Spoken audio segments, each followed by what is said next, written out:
Iran Israel যুদ্ধে প্রভাব পড়তে পারে বাংলাদেশের ওপরও। আন্তর্জাতিক সম্পর্ক বিশ্লেষকরা বলছেন, ইরানের ওপর আধিপত্য বিস্তার করতেই দেশটিতে মার্কিনীদের হামলা।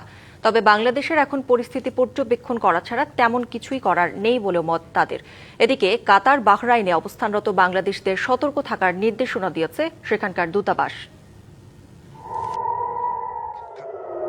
সংঘাতে জড়িয়েছে যুক্তরাষ্ট্র, ইসরায়েল ও ইরান।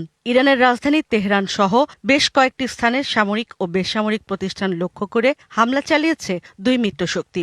যুদ্ধ ছড়িয়ে পড়ার শঙ্কা রয়েছে বাহরাইন, সংযুক্ত আরব আমিরাত, কুয়েত, কাতার, লেবানন ও সৌদি আরবেও। এরই মধ্যে এসব দেশেও হামলার ঘটনা ঘটেছে।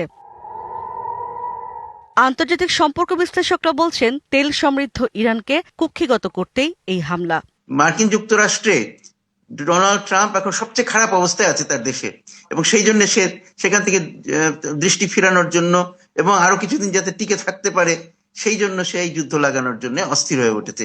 একই অবস্থা ইসরায়েলে নেতানিয়াহুর, যে যুদ্ধটা চাপিয়ে দিয়েছে ইরানের উপরে। এখন ইরান বাধ্য হয়ে তার নিজেকে ডিফেন্ড করবার চেষ্টা করছে যতটা সম্ভব। বাংলাদেশে এই হামলার প্রভাব কিভাবে পড়বে এমন প্রশ্নে অধ্যাপক ইমতিয়াজ আহমেদ বলেন, ব্যবসা বাণিজ্য ক্ষতির মুখে পড়বে, তবে যুদ্ধ কতটা ছড়ায় সেজন্য অপেক্ষা করতে হবে। প্রথম যে জিনিসটা দেখা দরকার যে ক্ষয়ক্ষতি কতখানি হচ্ছে, টার্গেটটা কি ছিল, এবং পাল্টা যে ইরানের যে আক্রমণ সেই টার্গেটটা কত এবং কত ক্ষয়ক্ষতি, তাহলে হয়তো কিছুটা বোঝা যাবে যে এই মাত্রাটা কোন জায়গায় যে থামবে।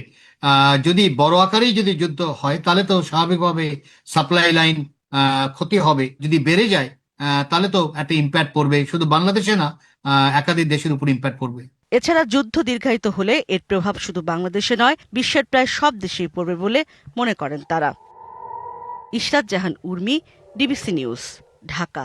নায়াসিনামাইড ও স্যালিসাইলিক সমৃদ্ধ লিলি ফেস ওয়াশ যা ফেসের ডেড স্কিন সেল দূর করে দেয় দ্বিগুণ ফাস্টার ব্রাইটেনিং।